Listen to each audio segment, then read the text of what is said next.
ಬೇಲಿಯ ನಿಕ್ಕಿ ಆವಾಗಲೂ ಈ ತೋಂಟದಲ್ಲಿ ಜಾಗರವಿದ್ದು ಸಸಿಯ ಸಲುಹಿದೇನು ಕಾಣ ಗುಹೇಶ್ವರ.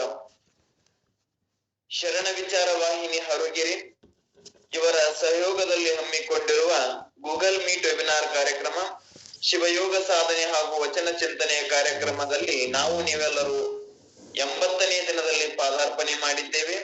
ಈ 80ನೇ ದಿನದ ಕಾರ್ಯಕ್ರಮದಲ್ಲಿ ನಮಗೆ ನಿಮಗೆಲ್ಲರಿಗೂ ಅನುಭವಾಮೃತವನ್ನ ದಯಪಾಲಿಸಲಿರುವ ಪರಮ ಪೂಜ್ಯ ಶ್ರೀ ನವಲಿಂಗ ಶರಣರು ಅಲ್ಲಮ ಪ್ರಭು ಜ್ಞಾನ ಮಂಟಪ ಸಂತೇಕಡೂರು ಪರಮ ಪೂಜ್ಯರಿಗೆ ಶರಣ ವಿಚಾರ ವಾಹಿನಿಯ ಪರವಾಗಿ ತಮ್ಮೆಲ್ಲರ ಪರವಾಗಿ ಹಾಗೂ ವೈಯಕ್ತಿಕವಾಗಿ ತುಂಬ ಹೃದಯದ ಸ್ವಾಗತ ಬಯಸುತ್ತೇನೆ. ಇವತ್ತಿನ ಕಾರ್ಯಕ್ರಮದಲ್ಲಿ ನಮಗೆ ನಿಮಗೆಲ್ಲರಿಗೂ ನಿಸರ್ಗೋಪಚಾರದ ಕುರಿತು ತಮ್ಮ ಅನುಭವ ಅಮೃತವನ್ನ ದಯಪಾಲಿಸಲಿರುವ ಗುರುಗಳಾದ MG ಮುಳ್ಕೂರು ಗುರುಗಳಿಗೂ ಕೂಡ ಶರಣ ವಿಚಾರ ವಾಹಿನಿಯ ಪರವಾಗಿ ತಮ್ಮೆಲ್ಲರ ಪರವಾಗಿ ಹಾಗೂ ವೈಯಕ್ತಿಕವಾಗಿ ತುಂಬ ಹೃದಯದ ಸ್ವಾಗತ ಬಯಸುತ್ತೇನೆ. ಅದರಂತೆ BR ಪೊಲೀಸ್ ಪಾಟೀಲ್ ಗುರುಗಳಿಗೂ ಕೂಡ ತುಂಬ ಹೃದಯದ ಸ್ವಾಗತವನ್ನ ಬಯಸುತ್ತೇನೆ. ಈ ಗೂಗಲ್ ಮೀಟ್ ವೆಬಿನಾರ್ ಕಾರ್ಯಕ್ರಮದ ನೇತೃತ್ವ ಸ್ಥಾನವನ್ನ ವಹಿಸಿರುವಂತಹ ಹಿರಿಯರು, ಶರಣ ಜೀವಿಗಳು, ನಮಗೆಲ್ಲರಿಗೂ ಮಾರ್ಗದರ್ಶಕರು, ಶರಣ ವಿಚಾರ ವಾಹಿನಿಯ ಅಧ್ಯಕ್ಷರಾದ ಪರಮ ಪೂಜ್ಯ ಶ್ರೀ IR ಮಠಪತಿ ಗುರುಗಳಿಗೂ ಕೂಡ ಶರಣ ವಿಚಾರ ವಾಹಿನಿಯ ಪರವಾಗಿ ತಮ್ಮೆಲ್ಲರ ಪರವಾಗಿ ಹಾಗೂ ವೈಯಕ್ತಿಕವಾಗಿ ತುಂಬ ಹೃದಯದ ಸ್ವಾಗತ ಬಯಸುತ್ತೇನೆ. ಅವರಿವರೆನ್ನದೇ ಇವತ್ತಿನ ಈ ಗೂಗಲ್ ಮೀಟ್ ವೆಬಿನಾರ್ ಕಾರ್ಯಕ್ರಮದಲ್ಲಿ ಭಾಗಿಗಳಾಗಿರುವಂತಹ ಎಲ್ಲಾ ಶರಣ ತಂದೆ ತಾಯಿಂದರಿಗೆ ಶರಣ ವಿಚಾರ ವಾಹಿನಿಯ ಪರವಾಗಿ ಹಾಗೂ ವೈಯಕ್ತಿಕವಾಗಿ ತುಂಬ ಹೃದಯದ ಸ್ವಾಗತವನ್ನ ಕೋರ್ತಾ ಮೊದಲಿಗೆ ಇವತ್ತಿನ ಕಾರ್ಯಕ್ರಮವನ್ನ ವಚನ ಪ್ರಾರ್ಥನೆಯೊಂದಿಗೆ ಪ್ರಾರಂಭ ಮಾಡೋಣ. ವಚನ ಪ್ರಾರ್ಥನೆಯನ್ನ ತಾಯಿಯವರಾದ ಮಹಾದೇವಿ ತಾಯಿ ಪಾಟೀಲ್ ಅವರು ನೆರವೇರಿಸಿಕೊಡಬೇಕೆಂದು ಅವರಲ್ಲಿ ವಿನಂತಿಸಿಕೊಳ್ಳುತ್ತೇನೆ. ಶರಣು ಶರಣಾರ್ಥಿಗಳು. ಓಂ ಶ್ರೀ ಗುರು ಬಸವಲಿಂಗಾಯ ನಮಃ. ಸ್ವಾಮಿ ನೀನು ಶಾಶ್ವತ ನೀನು, ಸ್ವಾಮಿ ನೀನು ಶಾಶ್ವತ ನೀನು, ಎತ್ತಿದೆ ಬಿರಿದ ಜಗವೆಲ್ಲರಿಯಲು, ಎತ್ತಿದೆ ಬಿರಿದ ಜಗವೆಲ್ಲರಿಯಲು, ಮಹಾದೇವ ಮಹಾದೇವ, ಇಲ್ಲಿಂದ ಮುಂದೆ ಶಬ್ದವಿಲ್ಲ, ಇಲ್ಲಿಂದ ಮುಂದೆ ಶಬ್ದವಿಲ್ಲ, ಸ್ವಾಮಿ ನೀನು ಶಾಶ್ವತ ನೀನು, ಸ್ವಾಮಿ ನೀನು ಶಾಶ್ವತ ನೀನು, ಎತ್ತಿದೆ ಬೀರಿದ ಜಗವೆಲ್ಲರಿಯಲು, ಎತ್ತಿದೆ ಬೀರಿದ ಜಗವೆಲ್ಲರಿಯಲು, ಮಹಾದೇವ ಮಹಾದೇವ, ಇಲ್ಲಿಂದ ಮುಂದೆ ಶಬ್ದವಿಲ್ಲ, ಇಲ್ಲಿಂದ ಮುಂದೆ ಶಬ್ದವಿಲ್ಲ, ಪಶುಪತಿ ಜಗಕ್ಕೆ ಏಕೈಕ ದೇವ, ಪಶುಪತಿ ಜಗಕ್ಕೆ ಏಕೈಕ ದೇವ, ಸ್ವರ್ಗ ಮತ್ತ ಪಾತಾಳದೊಳಗೆ, ಸ್ವರ್ಗ ಮತ್ತ ಪಾತಾಳದೊಳಗೆ ಒಬ್ಬನೇ ದೇವ, ಒಬ್ಬನೇ ದೇವ, ಕೂಡಲ ಸಂಗಮ ದೇವ, ಒಬ್ಬನೇ ದೇವ, ಕೂಡಲ ಸಂಗಮ ದೇವ, ಒಬ್ಬನೇ ದೇವ, ಕೂಡಲ ಸಂಗಮ ದೇವ, ಸ್ವಾಮಿ ನೀನು ಶಾಶ್ವತ ನೀನು, ಸ್ವಾಮಿ ನೀನು ಶಾಶ್ವತ ನೀನು. ಎಲ್ಲರಿಗೂ ಭಕ್ತಿಯ ಶರಣಾರ್ಥಿಗಳು. ವಚನ ಪ್ರಾರ್ಥನೆಯನ್ನ ನೆರವೇರಿಸಿಕೊಟ್ಟಂತ ತಾಯಿಯವರಿಗೆ ತುಂಬ ಹೃದಯದ ಧನ್ಯವಾದಗಳು. ಇನ್ಮೇಲೆ ಗುರುಗಳಾದ MG ಮುಳ್ಕೂರು ಗುರುಗಳು ನಿಸರ್ಗೋಪಚಾರದ ಕುರಿತು ತಮ್ಮ ಅನುಭವ ಅಮೃತವನ್ನ ದಯಪಾಲಿಸಬೇಕೆಂದು ಅವರಲ್ಲಿ ವಿನಂತಿಸಿಕೊಳ್ಳುತ್ತೇನೆ. ಓಂ ಶ್ರೀ ಗುರು ಶರಣಾರ್ಥಿ. ಓಂ ಶ್ರೀ ಗುರು ಬಸವಲಿಂಗಾಯ ನಮಃ. ಪೂಜ್ಯ IR ಮಠಪತಿ ಗುರುಗಳಲ್ಲಿ ಶರಣಗಳನ್ನು ಸಲ್ಲಿಸ್ತಾ ನಮ್ಮ ಬಸವತತ್ವ ಮಾರ್ಗದರ್ಶಕರಾದ ನವಲಿಂಗ ಶರಣಗಳ ಪಾದಾರವಿಂದಗಳಲ್ಲಿ ಸಹಿತ ಶರಣಗಳನ್ನು ಸಲ್ಲಿಸ್ತಾ ಇಲ್ಲಿ ನೆರೆದ ಎಲ್ಲ ಶರಣ ತಂದೆ ತಾಯಿಗಳಿಗೆ ಶರಣು ಶರಣಾರ್ಥಿ. ಆರೋಗ್ಯದ ಕುರಿತು ಬಹಳ ಅದ್ಭುತವಾದ ಚಿಂತನೆಯನ್ನು ನಾವು ನಡೆಸ್ತಾ ಇರೋದು ತಮ್ಮ ಗಮನಕ್ಕೆ ಬರೋದು ತಾವು ಪ್ರತಿಕ್ರಿಯೆ ನೋಡೋದ್ರ ಮೂಲಕ ಬಹಳ ಖುಷಿ ಆಗ್ತಾಯಿದೆ. ಯಾಕೆಂದರೆ ಯಾವಾಗ ಒಂದು ತಾಯಿ ಮನೆಯಲ್ಲಿ ಖುಷಿ ಪಡ್ತಾರೆ ಅಂದರೆ ಆ ತಾಯಿ ಅಡುಗೆ ಮಾಡಿ ಹಾಕಿದ ಮೇಲೆ ಆ ಮನೆಯವರು ಮಕ್ಕಳು ಎಲ್ಲ ಊಟ ಮಾಡಿದರೆ ಬಹಳ ಖುಷಿ ಆಗುತ್ತೆ. ಅವ್ರಿಗೆ ಊಟ ಇಲ್ಲ ಅಂದರೂ ಖುಷಿಯಾಗಿರುತ್ತೆ. ಹಾಗೆ ಈ ಪಾಠ ಮಾಡಿದ ಮೇಲೆ ಅದನ್ನು ಅನುಸರಿಸಿದ್ರೆ ನೋಡಿದ ಕೂಡಲೇ ನಮಗೂ ಬಹಳ ಖುಷಿ ಆಗುತ್ತೆ. ಅದೇ ರೀತಿಯಾಗಿ ಅದನ್ನು ನಿನ್ನೆ ನಮ್ಮ IR ಮಠಪತಿ ಸರ್ ಅವರು ಹಾಕಿದ್ದಾರೆ ಗ್ರೂಪಲ್ಲಿ. ಮಹಾದೇವಿ ತಾಯಿ ಪಾಟೀಲ್ ಅವರು ಗೋಧಿ ಮೊಳಕೆ ಹಲ್ವಾವನ್ನು ಮಾಡಿದ್ದಾರೆ. ತುಂಬ ಅದ್ಭುತವಾಗಿ ಒಂದು ಏನು ಆ ಹಲ್ವಾದ ಪ್ರಯೋಗವನ್ನು ಅವರು ಮಾಡಿದ್ದಾರೆ. ಶಾರದಾತೆಯ ಮಠಪತಿಯವರ ಪ್ರೇರಣೆ ಮೇರೆಗೆ ಮತ್ತು ಇಲ್ಲಿ ನಡೀತಕ್ಕಂಥ ವಿಚಾರಗಳ ಮೇಲೆ ಆ ತಾಯಿ ಬಹಳ ಚೆನ್ನಾಗಿ ಗೋಧಿಯನ್ನು ಮೊಳಕೆ ಬರಿಸಿ ಆ ಗೋಧಿಯ ಜೊತೆಗೆ ಬೇರೆ ಏನು ತುಪ್ಪ ಆಗಲಿ ಅಥವಾ ಬೇರೆ ಗೋಡಂಬಿ ಬೆಲ್ಲ ಅವನ್ನೆಲ್ಲ ಹಾಕಿಬಿಟ್ಟು ಹಲ್ವಾ ಮಾಡಿದ ಒಂದು ವಿಧಾನವನ್ನು ನೋಡಿದರು. ಭಾಳ ಖುಷಿಯಾಯಿತು ನನಗೆ. ನಾನು ಬಹಳ ವರ್ಷದಿಂದ ಹೆಚ್ಚು ಕಡಿಮೆ ಒಂದು 5-6 ವರ್ಷದಿಂದ ಬಸವ TV MD ಅವರು ಪರಿಚಯ ಇದ್ದಾರೆ, ಕೃಷ್ಣಪ್ಪ ಅವರು ಅಂಥೇಳಿ.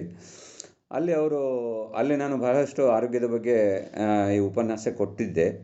ಆದರೆ ಮಧ್ಯಾಹ್ನ 1:30 ಅವರು 1:30ಇಂದ 2 ಗಂಟೆಗೆ ಈ ಆಹಾರದ ಬಗ್ಗೆ ಪರಿಚಯ ಮಾಡ್ತಿರ್ತಾರೆ, ಒಂದು ಅರ್ಧ ಗಂಟೆ. ಅಲ್ಲಿ ಯಾಕೆ ನಾವು ನಮ್ಮ ಈ ಅಮೃತ ಆಹಾರವನ್ನು ಪರಿಚಯ ಮಾಡಬಾರ್ದು ಅಂತ ನಮ್ಮ ಸ್ನೇಹಿತರಿಗೆ ಬಹಳ ಜನ ಹೇಳಿದೆ.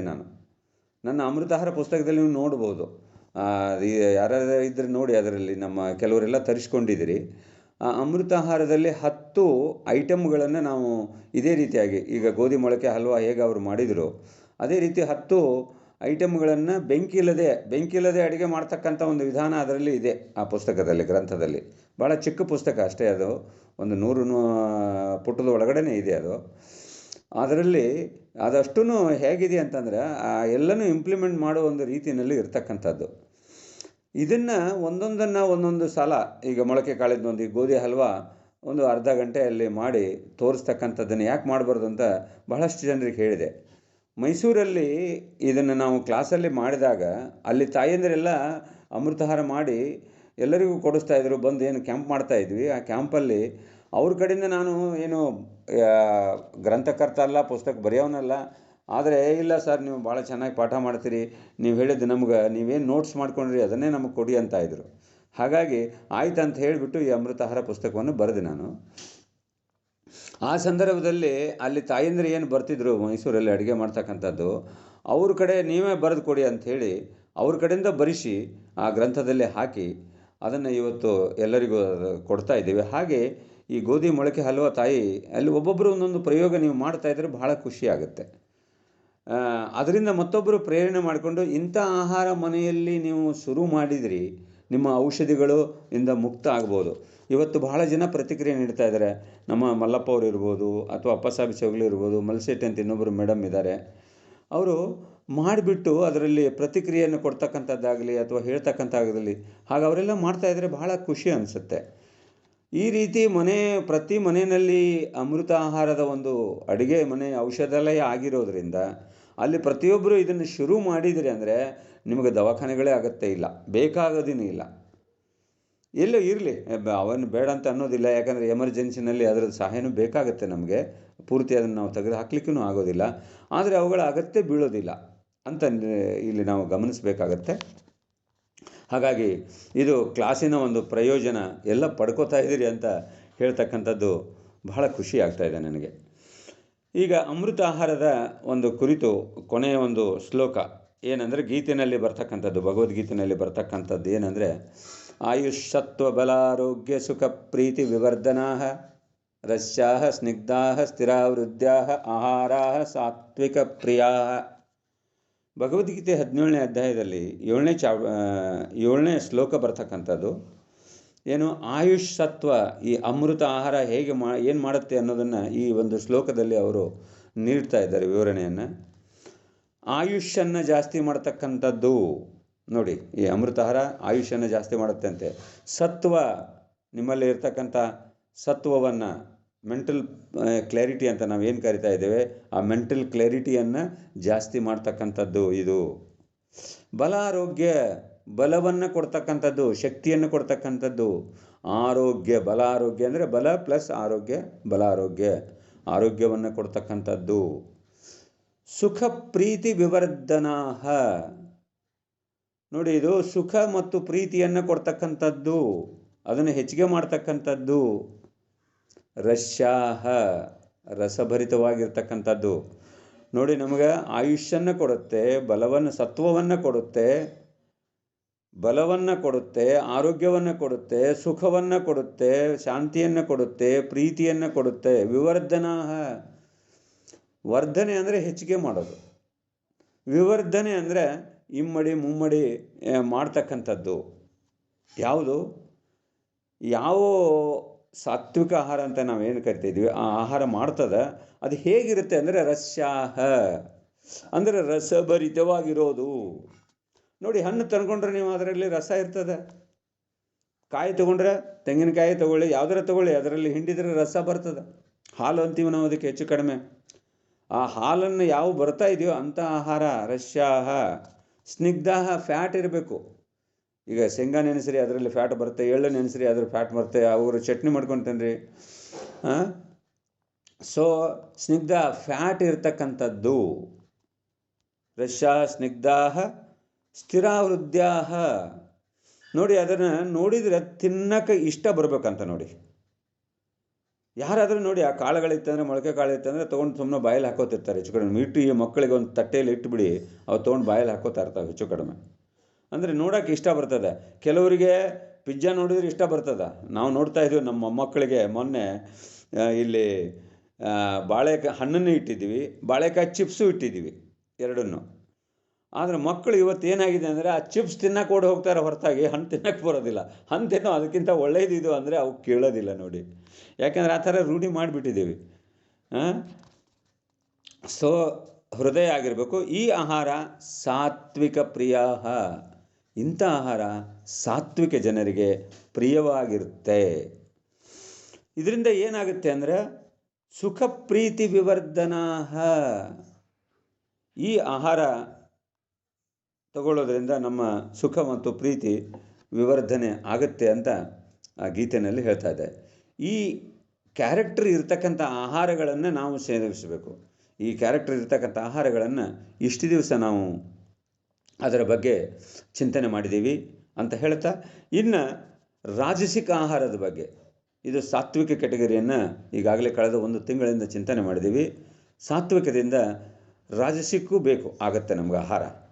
ರಾಜಸಿಕ ಆಹಾರ ಅಂದರೆ ನ್ಯೂಟ್ರಲ್ ಫುಡ್ ಅಂತ ಕರಿತೀವಿ. ನ್ಯೂಟ್ರಲ್ ಫುಡ್ಡಲ್ಲಿ ಯಾವ್ಯಾವುದು ಬರುತ್ತೆ ಅಂತಂದರೆ, ಇಲ್ಲಿ ತನಕ ನಾವೇನು ಮಾಡಿದ್ದೀವಿ, ಸಾತ್ವಿಕದಲ್ಲಿ ಕೆಟಗರಿನಲ್ಲಿ ನಾವು ಮೊದಲ ಎಳೆನೀರನ್ನು ನೋಡಿದ್ದೀವಿ, ನಿಂಬೆ ಹಣ್ಣನ್ನು ನೋಡಿದ್ದೀವಿ, ಜ್ಯೂಸಿ ಫ್ರೂಟ್ಸನ್ನು, ರಸಭರಿತ ಹಣ್ಣುಗಳನ್ನು ನೋಡಿದ್ದೀವಿ, ತಿರುಳಿರ್ತಕ್ಕಂಥ ಹಣ್ಣುಗಳನ್ನು ನೋಡಿದ್ದೀವಿ. ಅದಾದ ಮೇಲೆ ಬಳ್ಳಿಯ ತರಕಾರಿಗಳನ್ನು ನೋಡಿದ್ದೀವಿ. ಆಮೇಲೆ ಭೂಮಿಯ ಮೇಲೆ ಬೆಳೆದ ತರಕಾರಿಗಳು, ಇವು ಸಾತ್ವಿಕದಲ್ಲಿ ನೋಡಿದ್ದೀವಿ. ಈ ರಾಜಸಿಕದಲ್ಲಿ ಏನು ಬರುತ್ತೆ ಅಂತಂದರೆ, ಭೂಮಿಯ ಒಳಗೆ ಬೆಳೆದ ತರಕಾರಿಗಳು, ಗೆಡ್ಡೆಗೆಣಸುಗಳೆಲ್ಲ ಭೂಮಿಯ ಒಳಗೆ ಬೆಳೆತಕ್ಕಂಥ ಆಲೂಗಡ್ಡೆ ಇರ್ಬೋದು, ಕ್ಯಾರೆಟ್ ಇರ್ಬೋದು, ಮೂಲಂಗಿ ಇರ್ಬೋದು, ಇತ್ಯಾದಿಗಳೆಲ್ಲ ಏನು ಭೂಮಿ ಕೆಳಗಡೆ ಸುವರ್ಣಗಡ್ಡೆ ಅಂತ ನಾವು ಕರಿತಿರ್ತೇವೆ, ಶುಂಠಿ ಅಂತ ಇರ್ಬೋದು, ಬೆಳ್ಳುಳ್ಳಿ, ಈರುಳ್ಳಿ, ಇವೆಲ್ಲ ರಾಜಸಿಕ ಕೆಟಗರಿಯಲ್ಲಿ ಬರುತ್ತೆ. ಅದಾದಮೇಲೆ ಧಾನ್ಯಗಳು, ಹೋಲ್ಸಮ್ ಸೀರಿಯಲ್ಸ್ ಆ್ಯಂಡ್ ಪಲ್ಸಸ್, ಹೆಸರು ಕಾಳು ಇರ್ಬೋದು, ಧಾನ್ಯಗಳು, ಅಕ್ಕಿ, ಗೋಧಿ, ಇದು ಏನು ಬೇಳೆ ಕಾಳುಗಳನ್ನು ಇರ್ಬೋದು, ಒಣ ಹಣ್ಣುಗಳು, ಹಾಲು, ಜೇನುತುಪ್ಪ, ಈ 5 ಐಟಮ್ಮು ನಮಗೆ ರಾಜಸಿಕದಲ್ಲಿ ಬರುತ್ತೆ. ಇವುಗಳ ಬಗ್ಗೆ ಮತ್ತೆ ನಾಳೆ ಚಿಂತನೆ ಮಾಡೋಣ ಅಂತ ಹೇಳ್ತಾ, ಈಗ ಪೂಜ್ಯ ಬಸವ ನವಲಿಂಗ ಶರಣರು ಸಂತೆಕಡೂರು ಇವರಿಂದ ಉಪನ್ಯಾಸ ಇದೆ, ಅವರಿಂದ ನಾವು ಕೇಳೋಣ. ಯಾಕೆಂದರೆ ಬಸವ ತತ್ವ ಅನುಸರಿಸಲಿಕ್ಕೆ ನನಗೆ ಮಾರ್ಗದರ್ಶಕರಾದಂಥವ್ರು ನನ್ನ ಗುರುಗಳವರು. ಅದು ಇಲ್ಲದೆ ಹೋಗಿದರೆ ನಾನು ಇಸ್ಕಾನ್ದಲ್ಲಿ ಸೇರಿಬಿಡ್ತಿದ್ದೆ ಇಷ್ಟೊತ್ತಿಗೆ ಅನಿಸುತ್ತೆ. ಯಾಕೆಂದರೆ ಭಗವದ್ಗೀತೆ ಕೊಡ್ತಾ ಪ್ರಚಾರ ಮಾಡ್ತಾ ಅದರಲ್ಲೇ ಇದ್ದೆ. ಈ ಸ್ವಾಮೀಜಿಯವರ ಮೂಲಕ ನಾನು ಬಸವ ತತ್ವ ಓದಿದೆ. ವಚನಾನಂದ ಸ್ವಾಮೀಜಿಯನ್ನು ಕೇಳಿದವಲ್ಲ ಅವರಾಗಲಿ, ನೇಗನಾಳ ಪೂಜ್ಯರಾದ ಬಸವ ಸಿದ್ಧಲಿಂಗ ಶರಣರು ಓದುವಾಗ ಸಹಿತ ನಾನು ಚಿತ್ರದುರ್ಗ ಮಠದಲ್ಲಿ ನಾನು ಕರೆಸ್ಪಾಂಡೆನ್ಸ್ ಕೋರ್ಸ್ ಸೇರಿ ಈ ನವಲಿಂಗ ಶರಣರಿಂದ ಅವರ ಶಿಷ್ಯ ನಾನು. ಅವರಿಂದ ಈ ತತ್ವವನ್ನು ತಿಳ್ಕೊಂಡೇನೆ ಅಂತ ಹೇಳ್ತಾ ಅವರಿಗೂ ನನ್ನ ಪ್ರಣಾಮಗಳನ್ನು ಸಲ್ಲಿಸ್ತಾ ತಮ್ಮೆಲ್ಲರಿಗೂ ಶರಣು ಶರಣಾರ್ಥಿ. ಮತ್ತೆ ನಾಳೆ ಚಿಂತನೆಯನ್ನು ಮುಂದುವರಿಸೋಣ. ಇಲ್ಲಿವರೆಗೆ ಶ್ರೀ ಎಂ ಜಿ ಮುಳುಕೂರ್ ಅವರು ಈ ರಾಜಸ ಆಹಾರದಲ್ಲಿ 3 ಪ್ರಕಾರ: ಸಾತ್ವಿಕ, ರಾಜಸ ಮತ್ತು ತಾಮಸ. ಇಲ್ಲಿವರೆಗೆ ಸುಮಾರು 1 ತಿಂಗಳ ಪರ್ಯಂತರ ನಾವು ನೀವೆಲ್ಲ ಸಾತ್ವಿಕ ಆಹಾರವನ್ನ ಅಧ್ಯಯನ ಮಾಡಿದ್ದೇವೆ. ಅದನ್ನು ಕೂಡ ಪ್ರಯೋಗದಲ್ಲಿ ಕೂಡ ತರ್ತಾ ಇದ್ದೇವೆ. ಈಗ ರಾಜಸ ಆಹಾರದ ಕುರಿತಾಗಿ ಇವತ್ತ ತಮ್ಮ ವಿಚಾರಗಳನ್ನ ಇಟ್ಟಿದ್ದಾರೆ. ಅದು ಇನ್ನು 3-4 ದಿನಗಳವರೆಗೆ ಆ ರಾಜಸ ಆಹಾರದ ಕುರಿತಾಗಿ ಅವರು ಚಿಂತನೆಯನ್ನ ಮಾಡ್ತಾರೆ. ಇಂದು ಬಸವ ನವಲಿಂಗ ಶರಣರು ಸಂತೇಕಡೂರಿನಿಂದ ತಮ್ಮ ಚಿಂತನೆಯನ್ನ ನೀಡ್ತಾ ಇದ್ದಾರೆ. ಕುಮಾರ ಅಪ್ಪರ್ ಇನ್ನೂ ಜಾಯಿನ್ ಆಗಿಲ್ರಪ್ಪ. ಇನ್ನೂ ಜಾಯಿನ್ ಆಗಿಲ್ಲ ಅವ್ರಿಗೆ ಯಾಕೆ ತಿಳಿವಲ್ತ ಕಾಣ್ತೈತಿ ಅದ? ಆಗಿಲ್ರಿ. ಹೌದಾ? ಕಾಲ್ ಮಾಡ್ತೀರೇನ್ರಪ್ಪ? ಮಾಡೀನೀಗ. ಕಾಲ್ ಮಾಡೀನಿ ಅವ್ರಿಗೆ. ಮಾಡೀನಿ, ಕಾಲ್ ಮಾಡೀನಿ. ಅಲ್ಲಿವರೆಗೆ ನಮ್ಮ ಗಿರಿಜಕ್ಕ ಹಸ್ಬಿ ಅವರು ಗದಗಿನಿಂದ ಜಾಯಿನ್ ಆಗಿದಾರಲ್ಲ, ಗಿರಿಜಕ್ಕ ಹಸ್ಬಿ ಅವರು ತಮ್ಮ ಚಿಂತನೆಯನ್ನ 10 ನಿಮಿಷಗಳ ಕಾಲ ನೀಡಬೇಕಂತ ಅವರಲ್ಲಿ ಕೇಳ್ಕೊತಾ ಇದ್ದೇನೆ. ಗಿರಿಜಕ್ಕ ಹಸ್ಬಿ, ಗದಗ. ದಯವಿಟ್ಟು BC ಪಾಟೀಲ್ ಹಾಗೂ ಶ್ರೀಮಂತ್ ಅವರು ದಯವಿಟ್ಟು ನಿಮ್ ಕ್ಯಾಮ್ರಾಗಳನ್ನ ಆಫ್ ಮಾಡ್ರಿ. ಬಸವರಾಜ್ ಪಾಟೀಲ್ ಅವರೇ, ನಿಮ್ ಕ್ಯಾಮ್ರಾ ಆಫ್ ಮಾಡ್ರಿ. ಹಲೋ ರೀ ಪರ. 10 ನಿಮಿಷ ಇವತ್ತ ಚಿಂತನೆ ಮಾಡ್ತೀರಿ? ವಚನ ಹೇಳಿ ಪರ, ನಾಳೆ ವಚನ ಹೇಳಿ ಅದರ ನಿರ್ವಚನ ಮಾಡ್ರಿ. ಈಗ ಅವರು ಪೂಜ್ಯರು ಜಾಯಿನ್ ಆಗುವವರೆಗೆ ನಿಮ್ಮ ಚಿಂತನೆ ನಡೀಲಿ.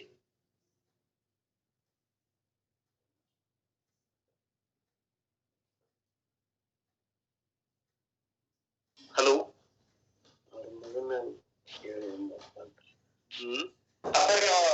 ಸ್ವಾಮೀಜಿ ಅವ್ರಿಗೆ ಕಾಲ್ ಮಾಡ್ರಪ್ಪ.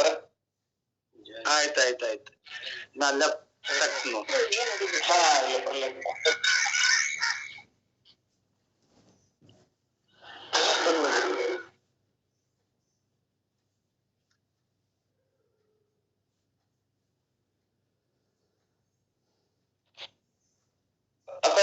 ಶರಣಾರ್ಥಿ ಪರ.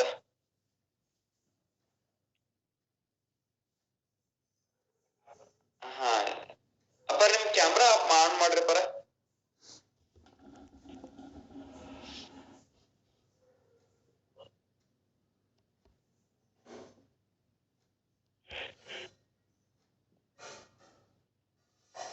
ಅಪ್ಪರ ಅಲ್ಲಿ ಕ್ಯಾಮ್ರಾ ಮೈಕ್ ಆನ್ ಮಾಡ್ರಿ ಪರ ನಿಮ್ಮದು.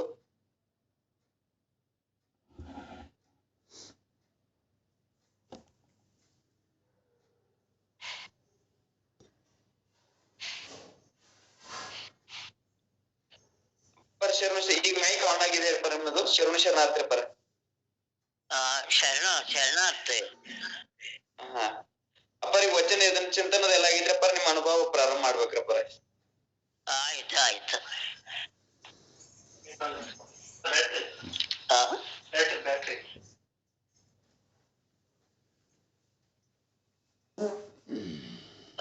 ಪ್ರಾರಂಭ ಮಾಡೋದ? ಹರಿಪರ ಪ್ರಾರಂಭ ಮಾಡ್ರಿ ಅಪ್ಪರ. ಆಯ್ತು. ಇಲ್ಲಿ ಕರೆಂಟ್ ಪಜೀತ್ ಆಗೈತೆ. ನಾವು ಹೌದ್ರಿ.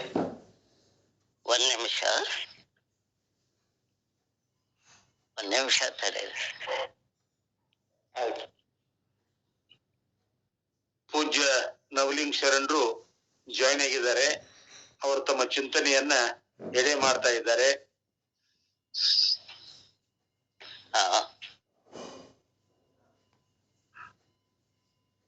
ಒಂದ್ ನಿಮಿಷ.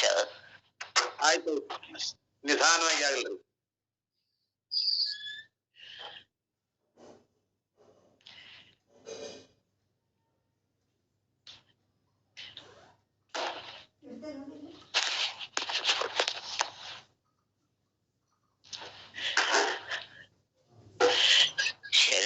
ಶರಣಾರ್ಥಿ.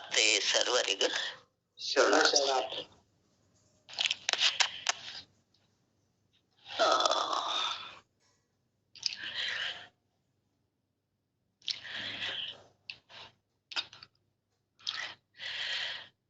ಆಯಿತ್ತು ಬಸವ ನಿಮ್ಮಿಂದ ಗುರು ಸ್ವಾಯತವೆನಗೆ, ಆಯಿತ್ತು ಬಸವ ನಿಮ್ಮಿಂದ ಲಿಂಗ ಸ್ವಾಯತವೆನಗೆ, ಆಯಿತ್ತು ಬಸವ ನಿಮ್ಮಿಂದ ಜಂಗಮ ಸ್ವಾಯತವೆನಗೆ, ಆಯಿತ್ತು ಬಸವ ನಿಮ್ಮಿಂದ ಪ್ರಸಾದ ಸ್ವಾಯತವೆನಗೆ, ಇಂತೆ ಚತುರ್ವೇದ ಸ್ವಾಯತವನು ನೀವೇ ಆಗು ಮಾಡಿದೆಯಾಗಿ, ನಮ್ಮ ಗುಹೇಶ್ವರ ಲಿಂಗಕ್ಕೆ ವಿಳಾಸವಾದೆಯಲ್ಲ ಸಂಗನ ಬಸವಣ್ಣ. ಲಿಂಗ ಲಿಂಗಾಯತರು ಲಿಂಗವಂತರು. ಆಯತ ಸ್ವಾಯತ ಸನ್ನಿಹಿತ. ಗುರುವಿನಿಂದ ನಾವು ಲಿಂಗ ಸಂಸ್ಕಾರವನ್ನ ಪಡೆದುಕೊಳ್ಳುವಂತಹದ್ದು. ಈ ಲಿಂಗ ಸಂಸ್ಕಾರ ಸ್ವಾಯತ, ಸ್ವಂತದ್ದು, ಪರದ್ದಲ್ಲ. ಲಿಂಗದ ಬಗ್ಗೆ ಬಹಳ ಜನಕ್ಕೆ ವ್ಯತ್ಯಾಸ ಏನಂದ್ರೆ, ಸ್ಥಾವರ ಲಿಂಗ ಅದನ್ನೇ ಚುಳುಕಾಗಿ ನಾವು ಕಟ್ಕೊಂಡಿರೋದು ಅಂತಕ್ಕಂಥದ್ದನ್ನ ಭಾವಿಸಿಕೊಂಡು ನಮಃ ಶಿವಾಯ, ಓಂ ನಮಃ ಶಿವಾಯ ಮಂತ್ರವನ್ನ ಆಧಾರ ಮಾಡಿಕೊಂಡು ಆ ಲಿಂಗವೇ ನಾವು ಧರಿಸಿರ್ತಕ್ಕಂಥ ಲಿಂಗ ಅಂತಕ್ಕಂಥ ಭಾವನೆಗಳನ್ನ ವ್ಯಕ್ತಪಡಿಸಿ ಪೂಜೆಯಲ್ಲಿ ಆ ಮಂತ್ರವನ್ನೇ, ಆ ಲಿಂಗವನ್ನೇ ಭಾವನೆಯಲ್ಲಿ ಕಾಣಿಸಿಕೊಂಡು ಪೂಜೆ ಮಾಡ್ತಕ್ಕಂಥದ್ದು ಬಹುತೇಕ ಎಲ್ಲ ಲಿಂಗಾಯತರಲ್ಲೂ ಇದನ್ನ ಕಾಣ್ತೀವಿ. ಆದ್ರೆ ಅದಲ್ಲ. ಇಲ್ಲಿ ಬಹಳ ಸೂಕ್ಷ್ಮ ವಿಚಾರ, ಸೂಕ್ಷ್ಮವಾಗಿ ಅವಲೋಕನ ಮಾಡಿಕಬೇಕು. ಪರಲಿಂಗ, ಸ್ವಯ ಲಿಂಗ, ಇದನ್ನ ಗಮನಿಸ್ಬೇಕ್ರಿ, ಎಲ್ಲರೂ ಗಮನಿಸ್ಬೇಕು. ಸ್ವಯಲಿಂಗ, ಇನ್ನೊಂದು ಪರಲಿಂಗ. ಪರಲಿಂಗ ಅದಕ್ಕೆ ಸಿದ್ಧಾಂತ ಇರೋದು ಸೃಷ್ಟಿಯ ಮುದ್ರೆ. ಸ್ವಯಲಿಂಗ ಯೋಗ ಮುದ್ರೆ. ಆ ಪರಲಿಂಗಕ್ಕೂ ಸ್ವಯಲಿಂಗಕ್ಕೂ ಯಾವ ಸಂಬಂಧ ಇಲ್ಲ. ಪರಲಿಂಗ ಕೈಲಾಸದಲ್ಲಿ ಇರ್ತಕ್ಕಂಥ ಶಿವನ ಚರಿತ್ರೆಗಳನ್ನ ಪ್ರಸ್ತುತಪಡಿಸುವಂತಹದ್ದು. ಅವರು ಕೈಲಾಸದಲ್ಲಿ, ನಾವು ಭೂಲೋಕದಲ್ಲಿ. ಬಹಳ ಸೂಕ್ಷ್ಮವಾಗಿ ಇದನ್ನ ಬಿಡಿಸ್ಕೊಳ್ಬೇಕು.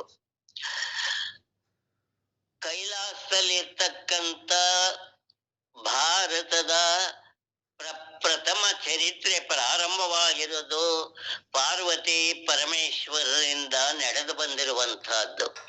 ಅವರಿಬ್ಬರ ಪ್ರತೀಕವಾಗಿ ಗುಡಿ ದೇವಾಲಯಗಳಲ್ಲಿ ಸ್ಥಾಪಿತವಾಗಿರ್ತಕ್ಕಂಥ ಲಿಂಗ ಅದು ಸ್ಥಾವರ. ಇಲ್ಲಿ ಆ ಲಿಂಗಕ್ಕೂ ನಾವು ಧರಿಸಿರ್ತಕ್ಕಂಥ ಲಿಂಗಕ್ಕೂ ಯಾವ ಸಂಬಂಧ ಇಲ್ಲ. ನಾವು ಧರಿಸಿರುವ ಲಿಂಗ ಸ್ವಯಲಿಂಗ, ಸ್ವಂತದ್ದು. ನಮ್ಮ ಅಂತರಂಗದಲ್ಲಿ ಇರ್ತಕ್ಕಂಥ ನಮ್ಮ ಚೈತನ್ಯ, ನಮ್ಮ ದೇಹ, ಇವೆರಡರ ದೇಹ ದೇವ ಇವೆರಡರ ಸಂಬಂಧದ ಸಂಸ್ಕಾರವೇ ನಮ್ಮ ಇಷ್ಟಲಿಂಗ. ಇದು ಯೋಗ ಮುದ್ರೆ. ಇದನ್ನ ಬಹಳ ಸೂಕ್ಷ್ಮವಾಗಿ ಅವಲೋಕನ ಮಾಡಿಕಬೇಕು. ಪರಲಿಂಗವನ್ನ ಭಾವದಲ್ಲಿ ನಾವು ಮಾಡಿಕೊಂಡು ಪಾರ್ವತಿ ಪರಮೇಶ್ವರರ ಸ್ಥಾವರ ಲಿಂಗವನ್ನು ಪೂಜೆ ಮಾಡಿದ್ರೆ ಕೇವಲ ಅರ್ಚಕರಾಗ್ತೀವಿ, ಪೂಜಾರಿಗಳಾಗ್ತೀವಿ ನಾವು. ಯಾವುದೇ ಪೂಜಾರಿ ಭಾರತದಲ್ಲಿ 100 ವರ್ಷ ಭಕ್ತಿ ಮಾಡ್ತಾ ಇದ್ರು ಕೂಡ ಯಾವ ಪೂಜಾರಿಗೂ ಆ ದೇವರು ಬಂದು ಕಾಣಿಸಿದ್ದು ವರ ಕೊಟ್ಟಿದ್ದು ಇಲ್ಲ. ಮಾಡಿದ್ದ ಕೆಲಸ ಅಷ್ಟೇ. ವ್ಯಯವಾಗಿರ್ತಕ್ಕಂತ ಆಯಸ್ಸಿನ ಭಾಗ ಅಲ್ಲಿ ಕಳೆದು ಹೋಯ್ತು. ಪೂಜಾರಿ ಹಾಗೆ ಅಂತ್ಯವನ್ನ ಕಾಣ್ತಾನೆ ವಿನಃ ಅವನಿಗೆ ಯಾವುದೇ ಒಂದು ಅನುಭವದ ವಿಚಾರ ನಾವು ಕಾಣೋದಕ್ಕೆ ಸಾಧ್ಯ ಇಲ್ಲ. ಆದ್ರಿಂದ ಇಲ್ಲಿ ನಾವು ಏನು ಇಷ್ಟಲಿಂಗ ಅಂತ ಧರಿಸಿದೀವಿ ಇದು ಯಾವುದೂ ಇಲ್ಲ. ಇಲ್ಲಿ ದೇವರು ಅನ್ನೋದ್ರ ಬಗ್ಗೆ ಬಹಳ ಜನಕ್ಕೆ ಅವನನ್ನ ದೇವಲೋಕದಲ್ಲಿ ಹುಡುಕ್ಬೇಕು, ನಾವು ಭಕ್ತಿ ಮಾಡ್ಬೇಕು. ಆ ಭಕ್ತಿ ಪಾರಮ್ಯದಿಂದ ಅವನು ಬಂದು ನಮಗೆ ಪ್ರತ್ಯಕ್ಷ ಆಗ್ತಾನೆ. ಪ್ರತ್ಯಕ್ಷ ಏನ್ ಕೊಡದಿದ್ರು ಮೋಕ್ಷನಾರು ಕರುಣಿಸ್ತಾನೆ, ನಾವು ಕೇಳದ್ದನ್ನೆಲ್ಲ ಅನುಗ್ರಹಿಸ್ತಾನೆ ಅಂತಕ್ಕಂತ ಭ್ರಮಾತ್ಮಕವಾದ ವಿಚಾರಗಳನ್ನ ನಾವು ಹೊಂದಿದೀವಿ. ಭ್ರಮಾತ್ಮಕ ವಿಚಾರಗಳು ಇವೆಲ್ಲವನ್ನ ಕಳ್ಕೊಂಡು ಬಿಡ್ಬೇಕು. ಅಲ್ರಿ ದೇವರು ಸರ್ವಾಂತರ್ಯಾಮಿ ಅನ್ನೋದು ಗೊತ್ತು, ಎಲ್ಲಾ ಕಡೆ ಇದ್ದಾನೆ ಅನ್ನೋದು ಗೊತ್ತು, ಎಲ್ಲೆಲ್ಲೂ ಇದ್ದಾನೆ ಅನ್ನೋದು ಗೊತ್ತು. ಹಂಗೆ ಇರ್ತಕ್ಕಂಥ ಪರಮಾತ್ಮನನ್ನ ಅಲ್ಲ ನಾವು ಉಸಿರಾಡುವ ಗಾಳಿ ಹುಡುಕೋದು ಎಲ್ಲಿಂದ? ನಮ್ಮ ಅಂತರಂಗದಲ್ಲಿ, ನಮ್ಮ ಬಹಿರಂಗದಲ್ಲಿ ಓತಪ್ರೋತವಾಗಿ ತುಂಬಿದೆ. ಅದನ್ನು ಹುಡುಕಕ್ ಹೋಗ್ಬೇಕು. ಆ ಗಾಳಿಯ ಕಣ ಚೈತನ್ಯದಲ್ಲಿ ಪರಮಾತ್ಮ ತುಂಬಿದಾನೆ ಅಂದಾಗ ದೇವರಿಗೆ ದೇವಲೋಕ, ನರರಿಗೆ ಮತ್ತೆ ಲೋಕ. ಹುಡುಕಿಂತ ಹೋಗುದು ಎಲ್ಲಿಂದ? ನಿಮ್ಮ ಉಸಿರು ಎಷ್ಟು ಮಟ್ಟಿಗೆ ಸತ್ಯವೋ ಅಷ್ಟೇ ಸತ್ಯ ಆ ಪರಮಾತ್ಮ. ಹುಡುಕುವ ವಸ್ತು ಪರಮಾತ್ಮ ಅಲ್ಲ. ಒಂದು ಪದಾರ್ಥ ನಾವು ಹುಡುಕಬಹುದು, ಆದ್ರೆ ದೇವರನ್ನು ಹುಡುಕಿದವರಿಗೆ ದೇವರು ಎಷ್ಟು ಜನ್ಮ ಬಂದ್ರೆ ಸಿಗೋದಕ್ಕೆ ಸಾಧ್ಯ ಇಲ್ಲ. ಯಾಕ? ನಿನ್ನ ಆತ್ಮ ಚೈತನ್ಯವೇ ಆ ದೇವ, ನಿನ್ನ ದೇಹನೇ ದೇವಾಲಯ ಮಾಡಿಕೊಂಡಾಗ ಅಲ್ಲಿ ಇರ್ತಕ್ಕಂಥ ದೇವ ಪರಿವರ್ತನೆ ದೇವ ಸ್ವರೂಪದಲ್ಲಿ ಕಾಣ್ತಾನೆ. ಆ ಚೈತನ್ಯಕ್ಕೆ ನೀವೇನ್ ಹೆಸರಿಟ್ಟು ಕರೀತೀರಿ ಆ ರೂಪ ಬರ್ತಾ ಇದೆ. ಅಪ್ಪ ಅಂತ ಕರೆದಾಗ ಅಪ್ಪ, ಅಜ್ಜ ಅಂತ ಕರೆದಾಗ ಅಜ್ಜ, ಅಣ್ಣ ಅಂತ ಕರೆದಾಗ ಅಣ್ಣ, ಅಧಿಕಾರಿ ಅಂತ ಕರೆದಾಗ ಅಧಿಕಾರಿ. ಎಲ್ಲ ರೂಪ ತಾಳೋ ಶಕ್ತಿ ಅದಕ್ಕದ. ಅಮ್ಮ ಅಂತ ಕರೆದಾಗ ಅಮ್ಮಗೆ ನಿಲ್ತದ, ಅಕ್ಕ ಅಂತ ಕರೆದಾಗ ಅಕ್ಕಾಗಿ ನಿಲ್ತದ, ಅತ್ತೆಯಾಗಿ ನಿಲ್ತದೆ, ಆಳಾಗಿ ನಿಲ್ತದೆ, ಅರಸಾಗಿ ನಿಲ್ತದೆ. ಏನ್ ಕರಿತೀವ ಅದಾಗೆ ತನ್ನ ಚೈತನ್ಯವೇ ವಿಶ್ವರೂಪ ತಾಳಿ ನಿಂತಾಗ ಈ ಚೈತನ್ಯಕ್ಕೆ ಲಿಂಗವನ್ನ ಸಂಸ್ಕಾರ ಕೊಟ್ರು. ಅದೇ ಗುರುವಿನಿಂದ ಆಯತ ಹೊಸ ಜನ್ಮ. ಇದು ತಂದೆ ತಾಯಿಯಿಂದ ಬಂದಿರ್ತಕ್ಕಂಥ ಜನ್ಮ. ಯೋನಿಜರಾಗಿ ಬಂದಿದ್ದೀವಿ, ತಂದೆ ತಾಯಿಯಿಂದ ಯೋನಿಜರಾಗಿ ಬಂದಿದ್ದೀವಿ. ಅದೇ ಗುರುವಿನಿಂದ ಸಂಸ್ಕಾರ ಪಡೆದಾಗ ಯೋನಿಜರಾಗಿ ಪರಮಾತ್ಮನ ಸ್ವರೂಪ ಪ್ರಾಪ್ತಿ ಆಗ್ತದ. ಇದನ್ನ ಗಮನಿಸಿ ಎಷ್ಟು ಹೇಳಿದ್ರು ಮತ್ತು ಪರಕ್ಕೆ ಹೋಗ್ತೀವಿ. ಇಲ್ಲಿ ಕೊಟ್ಟಿರೋ ಮಂತ್ರ ಓಂ ನಮಃ ಶಿವಾಯ, ಓಂ ನಮಃ ಶಿವಾಯ ಮೊದಲಿಂದ ಎಲ್ಲರಿಗೂ ಪಾರ್ವತಿ ಪರಮೇಶ್ವರರ ಮಂತ್ರ ಅನ್ನೋದು ಬಂದದ. ಆ ಪರಮೇಶ್ವರಿಗೂ ಇದು ನನ್ನದೇ ಮಂತ್ರ ಅನ್ನೋದು ಬಂದದೆ. ನೀವು ಜಪಿಸಿದ ಗಳಿಗೆ ಒಳಗೆ ಅವನ ಜಾಗೃತ ನಮ್ಮೊಳಗ ಅದನ್ನ ಕಳೆದು ಬಿಡ್ಬೇಕು. ಇಲ್ಲ, ಈ ಮಂತ್ರ ಏನಿದೆ ಅದು ನಿನ್ನೊಳಗೆ ಉತ್ಪತ್ತಿ ಆಗಿರ್ತಕ್ಕಂತ ನವಚಕ್ರದಲ್ಲಿ ಉತ್ಪತ್ತಿ ಆಗಿರ್ತಕ್ಕಂತ ಬೀಜಾಕ್ಷರಗಳೇ ನಿನ್ನ ಮಂತ್ರ ಸ್ವರೂಪನೇ ನೀನು. ಯಾವಾಗ ಗುರು ಅಂಗಕ್ಕೆ ಲಿಂಗ ಸಂಬಂಧ ಮಾಡಿ ಅನುಗ್ರಹ ಮಾಡಿದ್ರು ಆ ಗಳಿಗೆ ಒಳಗಿನೇ ಆತ್ಮ ಲಿಂಗ ಸ್ವರೂಪ ಆತು, ಅಂತರಂಗದ ಆತ್ಮ. ಅದರ ಮಂತ್ರ ಯಾವುದು ಅಂದ್ರೆ ಪ್ರತಿ ಚಕ್ರದಲ್ಲಿ ಬರ್ತಕ್ಕಂತ ಬೀಜಾಕ್ಷರಗಳು ಆಧಾರ ಚಕ್ರದಿಂದ ನಾಮ ಶಿವಾಯ, ಓಂ ಬಸವ, ಇದು ಪರಿಪೂರ್ಣ ಮಂತ್ರ ಸ್ವರೂಪ, ನೀನೇ ಗುರು ಸ್ವರೂಪ, ನೀನೇ ಸರ್ವತ್ರದಲ್ಲಿ ವ್ಯಾಪಿಸಿರ್ತಕ್ಕಂಥ ಅಖಂಡ ಜಂಗಮ. ಭ್ರಮೆ ಬಿಡ್ಬೇಕು, ಭ್ರಮೆ ಬಿಡ್ಬೇಕು, ಭ್ರಮೆ ತೊಲಗಿಸ್ರಿ. ಪ್ರತಿಯೊಬ್ಬರಿಗೂ ಇದನ್ನ ಗುರುವಾಣಿ ಆಗಿದೆ. ನಿನ್ನ ನೀನರಿತರೆ ನೀನೇ ದೇವ, ನೀನೇ ದೇವ. ಪೃಥ್ವಿ ತತ್ವಗಳು, ಪೃಥ್ವಿ ತತ್ವ ಈ ದೇಹ, ಇದರೊಳಗೆ ಜಲ ತತ್ವ ಇದೆ, ಅಗ್ನಿ ತತ್ವ ಇದೆ, ವಾಯು ತತ್ವ ಇದೆ, ಬಯಲು ತತ್ವ ಇದೆ. ಆ ಅಖಂಡತೆಯ ಸರ್ವ ತತ್ವ ಸ್ವರೂಪ ನಾವೇ ಇದ್ದೀವಿ, ನಾವೇ ಇದ್ದೀವಿ. ಇಲ್ಲಿ ಮತ್ತೊಂದಿಲ್ಲ, ಮತ್ ಭ್ರಮೆ ಬೇಡ, ಭ್ರಮೆ ಬೇಕಾಗಿಲ್ಲ. ಇಲ್ಲಿ ಬಂದಿರ್ತಕ್ಕಂಥ ಈ ಮಂತ್ರ ಕೈಲಾಸದ ಮಂತ್ರ ಅಲ್ಲ, ಆಧಾರ ಚಕ್ರದಿಂದ ಬ್ರಹ್ಮ ಚಕ್ರದವರೆಗೂ ಬಂದಿರ್ತಕ್ಕಂಥ ಬೀಜಾಕ್ಷರಗಳು. ಈಗ ನಾವು ನುಡಿತಕ್ಕಂಥ ಈ ನುಡಿಗಳು ಎಲ್ಲವೂ ಒಳಗಿನ ಚಕ್ರದಿಂದ ಉತ್ಪತ್ತಿಯಾಗಿ ಬರ್ತಕ್ಕಂಥ ಶಕ್ತಿಯ ನಾದ ತರಂಗಗಳು. ಹೊರಗಿನಿಂದ ಅಲ್ಲ, ಹೊರಗಿನಿಂದ ಅಲ್ಲ. ನೀನು ಜೀವಂತ ಇರೋವರೆಗೂ ಮಂತ್ರ ಸ್ವರೂಪ ನಿನ್ನೊಳಗೆ ಇದೆ, ಅರಿವು ಗುರು ಸ್ವರೂಪ ನಿಮ್ಮೊಳಗೆ ಇದೆ. ಆಚಾರದ ಲಿಂಗ ನೀವೇ ಇದ್ದೀರಿ, ನಾವೇ ಇದ್ದೀವಿ. ಆ ಪರಿಪೂರ್ಣ ಅನುಭಾವವೇ ಜಂಗಮ ಸ್ವರೂಪದಲ್ಲಿ ವಿಕಾಸ ಆಗ್ತಾ ಇದೆ, ವಿಕಾಸ ಆಗ್ತಾ ಇದೆ. ಈ ಭ್ರಮೆ ಹೊರಗಿನ ಪರಲಿಂಗದ ಭ್ರಮೆ ಬಿಟ್ಟು ಸ್ವಯಲಿಂಗ ಆದಾಗ ಭಾವ ಪರಿಶುದ್ಧತೆ ಆಗ್ತದ, ಲಿಂಗ ಸ್ವರೂಪ. ದೃಷ್ಟಿ ಪರಿಶುದ್ಧ ಆಗ್ತದೆ, ಲಿಂಗ ಸ್ವರೂಪ. ಶಬ್ದ ಪರಿಶುದ್ಧ ಆಗ್ತದೆ, ಹಾಗೆ ಸ್ಪರ್ಶ ಪರಿಶುದ್ಧ ಆಗ್ತದೆ, ನೋಟ ಪರಿಶುದ್ಧ ಆಗ್ತದೆ, ವಿಚಾರ ಪರಿಶುದ್ಧ ಆಗ್ತದೆ, ನಾನು ನೀನು ಅನ್ನೋ ಭೇದ ಅಳಿತದೆ, ಅಖಂಡತ್ವ ಪ್ರಾಪ್ತಿ ಆಗ್ತದೆ. ಪುನಃ ಪುನಃ ಪುನಃ ಇದನ್ನ ಹೇಳಿ ಹೇಳಿ ಹೇಳಿ ಸವಕಲ ನಾಣ್ಯಾಗ ಹೋತು. ಮತ್ತು ಕೇಳಿ ಕೇಳಿ ಕೇಳಿ ಮನೆಗೆದ್ದು ಮತ್ತೂ ನಾವು ಪ್ರಾಪಂಚಿಕರಾಗಿ ಉಳಿತೀವಿ ಅಂದ್ರೆ ಅದಕ್ಕೆ ಅರ್ಥವೇ ಇಲ್ಲ, ಅರ್ಥವೇ ಇಲ್ಲ. ಇದನ್ನ ವಿಚಾರ ಮಾಡಿಕೊಳ್ಬೇಕು. ವಿಚಾರ ಮಾಡಿಕೊಂಡು ಎಷ್ಟು ಕೇಳಿದ್ರು ಅಷ್ಟೇ ಆಗ್ತದ. ಅನುಭವದಲ್ಲಿ ತಂದ್ಕೊಳ್ಬೇಕು, ಅನುಭಾವಿಗಳಾಗಿ ವಿಚಾರ ಮಾಡಬೇಕು. ಅನುಭವವೇ ನೀವು ಅನುಭವಿಸೋದ್ರಿಂದ ಇನ್ನೂ ವಿಕಾಸ ಆಗ್ತದ. ಆ ಸ್ವರೂಪ ತಾವೇ ಆಗ್ತೀರಿ. ಪ್ರತ್ಯಕ್ಷ ಮಲ್ಲಿಕಾರ್ಜುನ ನಿಮ್ಮೊಳಗೇನೆ, ಗುಹೇಶ್ವರ ಲಿಂಗ ನೀವೇ. ಇವು ತಮ್ಮ ಅಂತರಂಗಕ್ಕೆ ಇಟ್ಕೊಂಡಿರ್ತಕ್ಕಂಥ ಹೆಸರು ಸ್ಥಾವರ ಅಲ್ಲ, ಕೂಡಲ ಸಂಗಮ ದೇವ ಸ್ಥಾವರ ಅಲ್ಲ, ಚನ್ನ ಮಲ್ಲಿಕಾರ್ಜುನ ಸ್ಥಾವರ ಅಲ್ಲ. ಅಕ್ಕಮಾದೇವಿ ಹೆಣ್ಣಾದ್ರೂ ಗಂಡು ಗಂಡು ಅಂತ ಹೇಳ್ತಾಳಕ್ಕೆ. ಇದನ್ನು ವಿಚಾರ ಮಾಡ್ಬೇಕು. ತನ್ನ ಆತ್ಮಲಿಂಗವೇ ಚನ್ನ ಮಲ್ಲಿಕಾರ್ಜುನ, ತಮ್ಮ ಆತ್ಮಲಿಂಗವೇ ಕೂಡಲ ಸಂಗಮ ದೇವ. ಅದಕ್ಕೆ ಮೊದ್ಲಿದ್ದು ಕಪ್ಪಡಿ ಸಂಗಮ ದೇವ.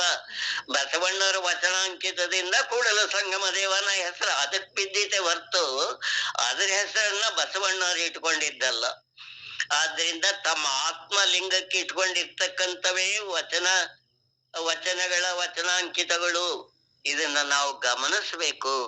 ಗಮನಿಸಿಕೊಂಡು ನಾನೇ ನಾವೇ ಎಲ್ಲ ಚೈತನ್ಯ ಮೂರ್ತಿಗಳಾಗಿರ್ತಕ್ಕಂಥ ಲಿಂಗ ಅನ್ನೋದು ಬಂದಾಗ ಈ ಜಗತ್ತಿನ ಮೇಲೆ ಇರ್ತಕ್ಕಂಥ ದ್ವೇಷ, ಅಸೂಯೆ, ಹೆಣ್ಣು ಗಂಡು, ಬಡವ ಬಲ್ಲಿದ, ಮೇಲು ಕೀಳು ಇವೆಲ್ಲವೂ ಅಳುದು, ಎಲ್ಲವೂ ಅಳೆದು ಮಾತು ಜ್ಯೋತಿರ್ಲಿಂಗಾಗಿ ನಿಲ್ಲುತ್ತದ. ನೀವೇ ಆ ಜ್ಯೋತಿ ಸ್ವರೂಪ, ಜ್ಯೋತಿ ಸ್ವರೂಪ. ಹಾಗಾಗಿ ಇಲ್ಲಿ ಆಯತ ಸ್ವಾಯತ ಸನ್ನಿಹಿತದಲ್ಲಿ ಪೂರ್ಣ ಅನುಭವ ಸ್ವರೂಪರಾಗಿರ್ತಕ್ಕಂಥ ಈ ಶರಣರು ಮತ್ತೆ ಮತ್ತೆ ಮತ್ತೆ ಬೇರೆ ಆಗೋದು, ಮತ್ ಬೇರೆ ಕೇಳೋದು, ಮತ್ ಬೇರೆ ಒರ್ಸೋದು, ಬೇರೆ ಹರಿಯೋದು ಅಂತಂದ್ರ ಈ ಜಗತ್ತಿನ ಮೇಲೆ ಎಷ್ಟ್ ಜನ್ಮ ಹುಟ್ಟು ಬಂದ್ರು ಉದ್ಧಾರ ಆಗೋದಕ್ಕೆ ಸಾಧ್ಯ ಇಲ್ಲ. ನಮ್ಮ ಶರಣರೆಲ್ಲರೂ ದೈವಿ ಸ್ವರೂಪರೇ, ಜೀವನ್ ಮುಕ್ತರು. ತೀರ್ಕೊಂಡ್ಮೇಲಲ್ಲ, ಸತ್ ಮೇಲಲ್ಲ, ಕೈಲಾಸ ಕಂಡ ಮೇಲಲ್ಲ, ವೈಕುಂಠಕ್ಕೆ ಹೋಗೋರಲ್ಲ, ತಾವಿದ್ದ ಸ್ಥಳನೇ ಅವಿಮುಕ್ತ ಕ್ಷೇತ್ರ. ನಮ್ಮ ಶರಣರು ಯಾವ ಸ್ಥಳದಲ್ಲಿದ್ದಾರೋ, ಎಲ್ಲಿ ವಾಸ ಮಾಡಿಕೊಂಡಿದ್ದಾರೋ, ಎಲ್ಲಿ ಆಚಾರ ಪೂರ್ಣವಾಗಿ ನೆಲೆ ನಿಂತಿದ್ದಾರೋ ಅದೇ ಅವಿಮುಕ್ತ ಕ್ಷೇತ್ರ.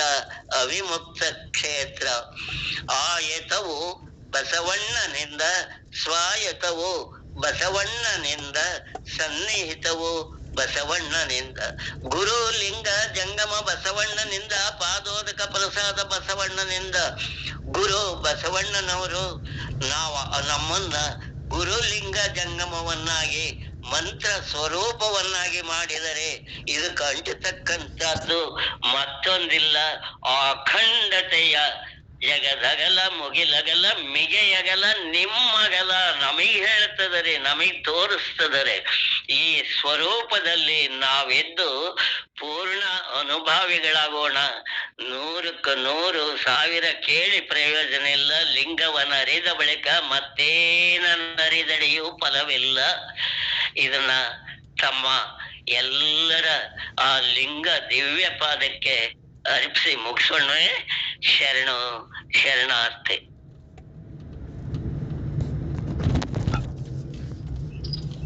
ಇಲ್ಲಿವರೆಗೆ ಶ್ರೀ ಬಸವನವಲಿಂಗ ಪೂಜ್ಯರು ಶಿವಮೊಗ್ಗ ಜಿಲ್ಲೆಯ ಸಂತೇಕಡೂರಿನಿಂದ ತಮ್ಮ ಅನುಭವವನ್ನು ಎಡೆ ಮಾಡಿದ್ದಾರೆ. 2 ಶಬ್ದಗಳ ಕುರಿತಾಗಿ ಚಿಂತನೆ ಮಾಡಿದ್ದಾರೆ.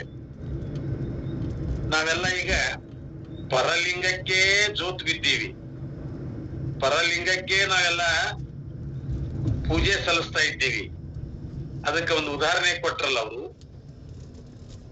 ಎಷ್ಟೋ ವರ್ಷಗಳಿಂದ ಪೂಜಾರಿ ಪೂಜೆ ಮಾಡ್ತಾ ಮಾಡ್ತಾ ಮಾಡ್ತಾ ಮಾಡ್ತಾ ಬಂದಿದ್ದಾನೆ. ಆದ್ರೆ ಇನ್ನೂ ಆತನಿಗೆ ಮುಕ್ತಿ ಅನ್ನೋದು ಸಿಕ್ಕೇ ಇಲ್ಲ. ಯಾರು ತಮ್ಮ ಅಂಗದ ಮೇಲಿನ ಸ್ವಯಲಿಂಗವನ್ನ ತಾನೇ ಲಿಂಗವಾಗಿ ಯಾರು ಪೂಜಿಸಿಕೊಳ್ಳುತ್ತಾರೋ, ತಮ್ಮ ಅಂಗಗಳನ್ನೆಲ್ಲ ಲಿಂಗ ಮಾಡಿಕೊಂಡು ಯಾರು ಪೂಜಿಸ್ತಾರೋ ಅವರು ನಿತ್ಯ ಮುಕ್ತರು. ನಮ್ಮಲ್ಲಿ ಮುಕ್ತಿ ಅನ್ನೋದು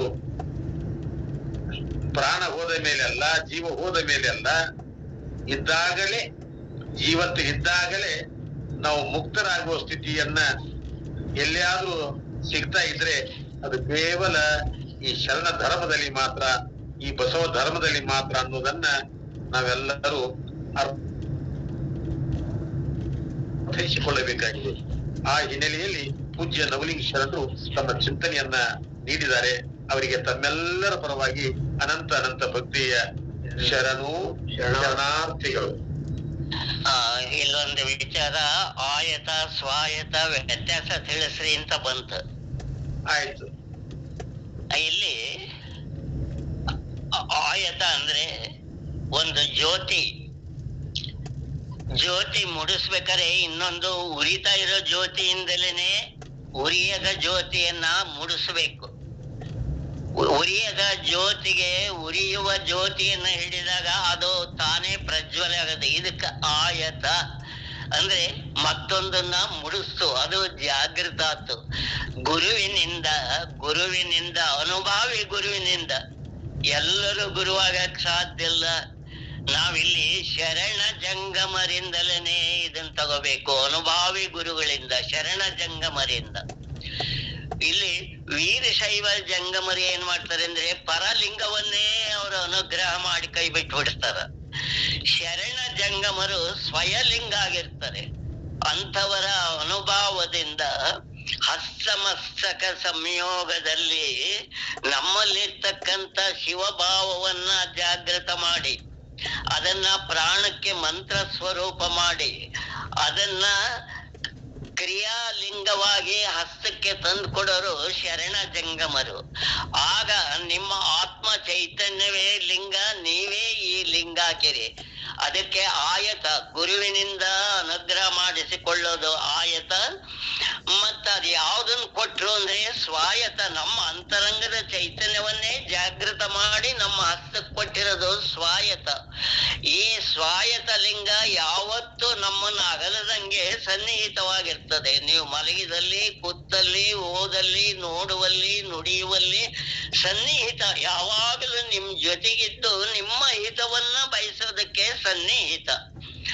ಆಯತ ಗುರುವಿನಿಂದ, ಅದು ಸ್ವಾಯತ ನಮ್ ಸ್ವಂತದ್ದು, ಸನ್ನಿಹಿತ, ಸದಾ ನಮಗೆ ಒಳ್ಳೇದನ್ನು ಮಾಡ್ಕೊಂಡು ಇರುವಂತಹದ್ದು. ಇದಕ್ಕೆ ಆಯತ ಸ್ವಾಯತ ಅಂತಕ್ಕಂಥ ವಿಚಾರ, ಸನ್ನಿಹಿತ ಅಂತಕ್ಕಂಥ ವಿಚಾರ. ನಮ್ಮನ್ನು ಎಂದೆಂದು ಬಿಟ್ಟು ಅಗಲದೆ ನಮಗೆ ಒಳ್ಳೆಯದನ್ನು ಬಯಸುವಂತಹದ್ದು. ಪ್ರಾಣಲಿಂಗ, ಭಾವಲಿಂಗ, ಮನೋರ್ಲಿಂಗ ಎಲ್ಲ ಅಖಂಡತೆಯಲ್ಲಿ ಕೂಡಿಕೊಂಡಿರದೇನೆ ಸ್ವಾಯತ ಲಿಂಗ. ಅದೇ ಸನ್ನಿಹಿತವಾಗಿರ್ತದೆ, ಅಗಲದಂಗಿರ್ತದೆ, ಅದಕ್ಕೆ ಸನ್ನಿಹಿತ. ನಮಗೆ ಯಾವಾಗ್ಲೂ ನಮ್ಮ ಜೊತೆಗಿದ್ದು ನಮಗೆ ಹಿತವನ್ನ ಬಯಸೋದು ಅದು ಒಂದೇ, ಮತ್ತೆ ಯಾವುದೂ ಸಾಧ್ಯವಿಲ್ಲ. ಇದಕ್ಕೆ ಆಯತ ಗುರುವಿನಿಂದ ಅನುಗ್ರಹ ಮಾಡಿಕೊಳ್ಳುವಂತಹದ್ದು. ಅದು ನಮ್ಮ ಸ್ವಂತ ಲಿಂಗನೇ ಗುರು ಜಾಗೃತ ಮಾಡಿ ಕೊಡುವಂತಹದ್ದು. ಅದು ನಮ್ಮನ್ನು ಬಿಟ್ಟು ಅಗಲದೇ ಇರುವಂತಹದ್ದು. ಮುಕ್ತಿ ಅನ್ನೋದು ಆಮೇಲೆ ಅದರಿಂದ ಬಡೀತಕ್ಕಂಥದ್ದಲ್ಲ, ತಾನೇ ಲಿಂಗ ಆದ್ಮೇಲೆ ಲಿಂಗಕ್ಕೆ ಮುಕ್ತಿ ಕೊಡೋದಿನ್ ಯಾರೂ ಅವಶ್ಯಕತೆ ಇಲ್ಲ. ಜೀವನ್ ಮುಕ್ತನಾಗೇ ಇರುವಂತಹದ್ದು. ಅರ್ಥ ಆಗ್ಬೋದಲ್ಲ? ಪೂರ್ಣವಾಗಿ ತಿಳಿಸಿದ್ದೀರಿ ಅಪ್ಪನವರೇ. ಶರಣಾರ್ಥಿ. ಸಂತೋಷ. ಓಂ ಶ್ರೀ ಗುರು ಬಸವಲಿಂಗಾಯ ನಮಃ. ಶರಣಾರ್ಥಿ ಅಪ್ಪರೇ. ನೀವು ವಿಚಾರಗಳನ್ನ ಚೆನ್ನಾಗಿ ತಿಳಿಸಿದೀರ ಅಪ್ಪರೇ. ಜ್ಞಾನ ಗುರುಗಳು ನೀವು. ವಿಚಾರ ಚೆನ್ನಾಗಿ ತಿಳಿಸಿದೀರ. ಕಾಲೇ ಕಂಬ ದೇಹವೇ ದೇಗುಲ ಅಂತ ವಚನ ಏನಿದೆಯೋ ಅದೇ ತರ ನೀವು ನಮ್ಮ ಶರೀರದೊಳಗೆ, ನಮ್ಮ ಶರೀರದ ಗೂಡಿನಲ್ಲಿ ಆ ಲಿಂಗ ಪರಮಾತ್ಮನನ್ನು ಕಾಣಬೇಕು ಅಂತೇಳಿ ಹೇಳಿದ್ರಪ್ಪರೇ. ಶರಣಾರ್ಥಿಗಳು. ಮುಂದಿನ ದಿನಗಳಲ್ಲಿ ನೀವು ಅಷ್ಟಾವರಣ ಪಂಚಾಚಾರ ಸಚಿತಲ ಏನ್ ಚಿತ್ರದುರ್ಗದಲ್ಲಿ ಸ್ವಲ್ಪನೇ ತಿಳಿಸಿದೀರಾ, ಅದೇ ತರ ಇನ್ ಮುಂದೆ ನೀವು ತಿಳಿಸ್ಕೊಂಡ್ ಬರ್ರಿ ಅಂತೇಳಿ ತಮ್ಮಲ್ಲಿ ವಿನಂತಿಸಿಕೊಳ್ತೀನಿ. ಎಲ್ಲಾ ಶರಣ ತಂದೆ ತಾಯಿಗಳಿಗೂ ಅನಂತ ಶರಣಾರ್ಥಿಗಳಪ್ಪರೇ. ಶರಣಾರ್ಥಿ. ಅಪ್ಪರೇ ಮುಳುಕೂರು ಮಾತಾಡೋದು. ಈಗ ಯಾರಾದರೂ ತೀರ್ಕೊಂಡಾಗ ಲಿಂಗ ಬಿಚ್ಚು ಇಟ್ಟು ಹೋಗ್ತಿರ್ತಾರೆ. ಆಮೇಲೆ ಮುಟ್ಟಾದಾಗೂ ಸಹಿತ ಲಿಂಗ ಪೂಜೆ ಮಾಡೋದಾಗ್ಲಿ ದೂರ ಇರ್ತಾರೆ. ಅದು ಹೇಗೆ ಅಪ್ಪರೇ? ಯಾರು ತೀರ್ಕೊಂಡಾಗ, ನಿಧನರಾದಾಗ, ಬಯಲಾದಾಗ ಅವರು ಯೋಗ ಮಾಡಿರ್ತಕ್ಕಂಥ ಲಿಂಗ ಅವ್ರ ಮೈ ಮೇಲೆ ಇರ್ತದೆ. ಆ ಲಿಂಗವನ್ನೇ ಅವರ ಸಮೀಪವರ್ತಿಗಳಿಂದ, ಅಂದ್ರೆ ಮಕ್ಕಳಿಂದಲೋ, ಮಕ್ಕಳಿಲ್ಲದೆ ಇದ್ರೆ ಹೆಂಡತಿಯಿಂದಲೋ, ಅವರು ಯಾರು ಪ್ರೀತಿಸ್ತಾರೋ ಅವರಿಂದ ಆ ಲಿಂಗವನ್ನ ಪೂಜಿಸಿ ಪುನಃ ಅವರಿಗೆ ಅದನ್ನ ತೋಳಿಗೆ ಸಂಬಂಧಿಸಿ ಅವರನ್ನ ನಿಧನಗೊಳಿಸ್ತಕ್ಕಂಥ ಅಗಲಿಸಬಾರ್ದು. ಆ ಲಿಂಗ ಅವ್ರ ಜೊತೆಗೆ ಇರ್ಬೇಕು. ಪ್ರಶ್ನೆ ಅವ್ರದ್ದು, ಮುಳುಕೂರ್ ಅವ್ರದ್ದು ಪ್ರಶ್ನೆ ಇದಲ್ಲ. ಯಾರಾದ್ರೂ ಲಿಂಗದೊಳಗಾಗಿದ್ದಾಗ ಸಂಸ್ಕಾರ ತೆಗೆದುವಂಥವ್ರು ತಮ್ಮ ಲಿಂಗವನ್ನ ತೆಗೆದಿಟ್ಟು ಹೋಗ್ತಾರೆ. ಯಾಕಂದ್ರೆ ಅದು ಮೈಲಿ ಆಗ್ತದ, ಸೂತ್ಕ ಆಗ್ತದ ಅಂತ ತಿಳ್ಕೊಂಡು ಭ್ರಮೆಯೊಳಗಿರ್ತಾರಲ್ಲ, ಅವ್ರಿಗೆ ಏನ್ ಹೇಳ್ತೀರಿ? ಅದು ಬಹಳ ಅಜ್ಞಾನ. ಅದು ಮೈಲಿಗೆ ಸೂತ್ಕ ಅನ್ನೋದು. ಯಾಕಂದ್ರೆ ಇವ್ರ ಪ್ರಾಣನೇ ಆ ಲಿಂಗ ಸ್ವರೂಪ. ಉರಿತಾ ಇರೋ ಜ್ಯೋತಿ ಐತೆ ಅಂದ್ರೆ ಅಲ್ಲಿ ಕತ್ಲಿರಲ್ಲ. ಸೂರ್ಯ ಉದಯ ಆಯ್ತು ಅಂದ್ರೆ ಕತ್ಲಿರಲ್ಲ. ಲಿಂಗ ಅಂಗದ ಮೇಲೆ ಇತ್ತು ಅಂದ್ರೆ ಯಾವುದೇ ಸೂತಕಗಳು ಇರೋಲ್ಲ. ಯಾವುದೇ ಸೂತಕ ಸಂಬಂಧನೇ ಇಲ್ಲ ಅಲ್ಲಿಗೆ, ಲಿಂಗಕ್ಕೆ. ಮೈಲಿಗೆಗಳಿಲ್ಲ. ಇದು ಮೊದ್ಲಿಂದ ಬಂದಿರ್ತಕ್ಕಂಥ ಭ್ರಮೆ ಇವರಿಗೆ. ಆ ಭ್ರಮೆಯಲ್ಲಿ ಯಾವುದೇ ಸೂತಕಗಳಿಲ್ಲ. ಸತ್ತೋರ್ ಮನೆ ಒಳಗೆ ಸೂತಕ ಇಲ್ಲ. ಇಲ್ಲಿ ಎಲ್ಲರೂ ಲಿಂಗ ಧರಿಸಿದರೆ ಅವರು ಕೊರಳವು ಲಿಂಗಿದೆ. ಆ ಲಿಂಗನೇ ಪೂಜೆ ಮಾಡಿ ಅವರಿಗೆ ಸಂಬಂಧಿಸಿ ಅವರ ಜೊತೆಗೆ ಅದನ್ನ ಕಳಿಸ್ಕೊಡದೆ ವಿನಃ ಮತ್ತೆ ಬೇರೆ ಇಲ್ವೇ ಇಲ್ಲ. ನಮಗೆ ಸೂತಕ ಮೈಲಿಗೆ ಇಲ್ಲ. ಇಲ್ಲಿ ಏನಂದ್ರೆ ನಿಧನರಾಗ್ತಕ್ಕಂಥವ್ರು ಯಾವ್ದಾದ್ರು ಕಾಯಿಲೆಗಳಿಗೆ ಒಳಗಾಗಿದ್ರೆ ಆ ಕಾಯಿಲೆಗಳ ಅಣುಗಳು ಆ ಪರಿಸರದಲ್ಲಿ ಇರ್ತವೆ ಅನ್ನೋ ಉದ್ದೇಶಕ್ಕೆ ಅವರಿಗೆ ನಿಧನ ಮಾಡಿದ ಮೇಲೆ ತಾವು ಸ್ನಾನ ಮಾಡದೆ ವಿನಃ ಮಡಿ ಮೈಲಿಗೆಗಾಗಿ ಸ್ನಾನ ಇಲ್ಲ. ಅವರು ಲಿಂಗ ಇದ್ದರೂ ಲಿಂಗ ಸ್ವರೂಪ. ನಮ್ಮಲ್ಲಿ ಮಡಿ ಮೈಲಿಗೆ ಇಲ್ವೇ ಇಲ್ಲ. ಬಹಳ ಸಂತೋಷ, ತಾವು ವಿವರಣೆಯನ್ನ ನೀಡಿದ್ದೀರಿ. ನಮ್ಮಲ್ಲಿ ಮೈಲಿಗೆ ಸೂತಕ ಅನ್ನೋದು ಅಂಗದ ಮೇಲೆ ಲಿಂಗವಿದ್ದಾಗ ಇಲ್ಲವೇ ಇಲ್ಲ ಅನ್ನೋದನ್ನ ನಾವು ಬಹಳ ಸ್ಪಷ್ಟವಾಗಿ ಅರ್ಥ ಮಾಡಿಕೊಳ್ಳಬೇಕಾಗಿದೆ. ತಾವು ಸ್ವಾಯತ್ತ ಲಿಂಗ ಇಲ್ಲಿ ಕೆಲವರು ತಮ್ಮ ಅನಿಸಿಕೆಗಳನ್ನ ಹೇಳಲಿಕ್ಕೆ ಇಚ್ಛಾಪಟ್ಟಿದ್ದಾರೆ. ಅವರು ತಮ್ಮ ಅನಿಸಿಕೆಗಳನ್ನ ಹೇಳಬಹುದು. ಈಗ ಕೇದಾರಿ ಅವರೇ, ನಿಮ್ಮ ಕ್ಯಾಮ್ರಾ ಆಫ್ ಮಾಡ್ರಿ. ಕೇದಾರಿ ಕಮ್ತೆ ಅವರೇ,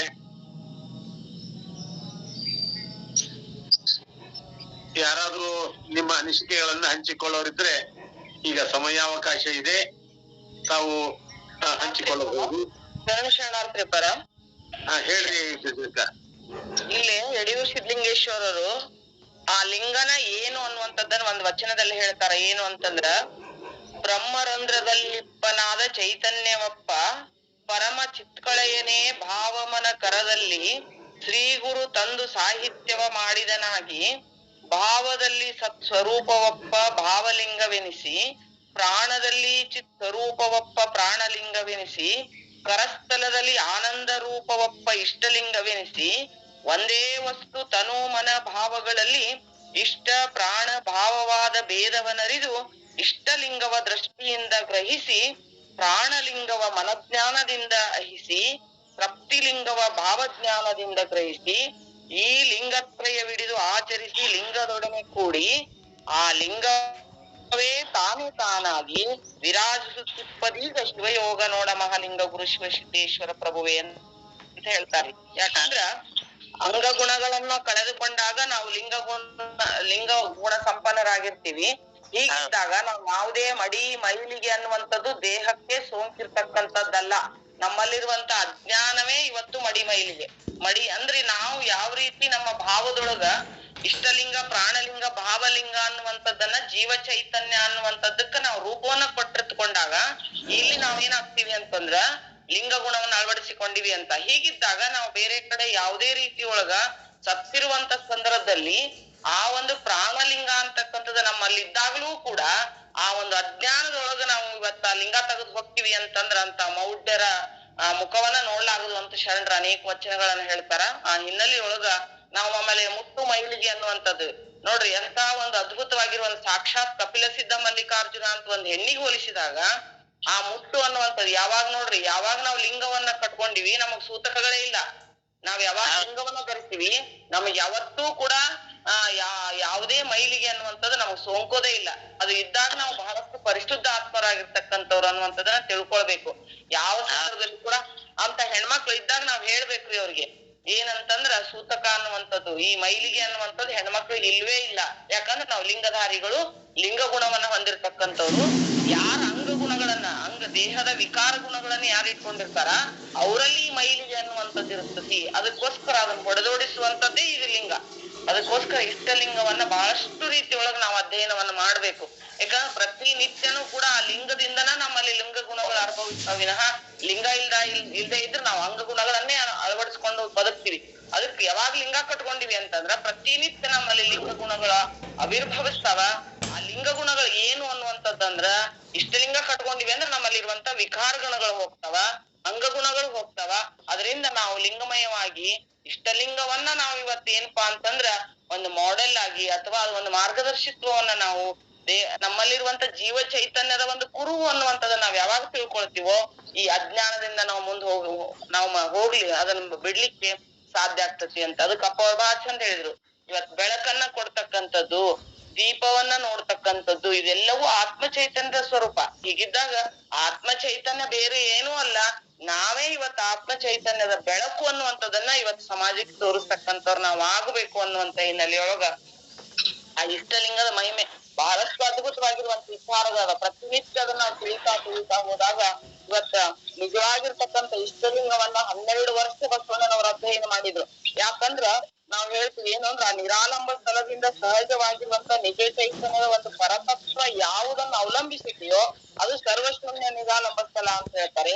ಅದು ನಿಮ್ ಮುಂದೆ ನಿಷ್ಠೂನ್ಯ ಲಿಂಗ ನಿರವಯ ಸ್ಥಳ ಅನಂತರ ಆದಿ ಸ್ಥಳವನ್ನು ಹೊಂದಿ ಮುಂದೆ ಈ ಸೃಷ್ಟಿ ಅನ್ನುವಂಥದ್ದು ಉದ್ಭವಾಗ್ತತಿ. ಪಂಚಭೂತಗಳು ಉತ್ಪತ್ತವ, ಪಂಚಭೂತದಲ್ಲಿ ಸೃಷ್ಟಿಯೊಳಗಿರುವಂತದ್ದು ಇದು ಮಹಾಲಿಂಗ. ಆ ಮಹಾಲಿಂಗದ ಚೈತನ್ಯವೇ ನಾವು ಆಗಿವಿ ಅನ್ನುವಂಥದ್ದೇ ನಾವು ತಿಳ್ಕೊಳ್ಬೇಕು ಅಂತ ಹೇಳ್ತಾ ಎಲ್ಲರಿಗೂ ಅವಕಾಶಕ್ಕಾಗಿ ಧನ್ಯವಾದಗಳು. ಶರಣಾರ್ಥಿಗಳು.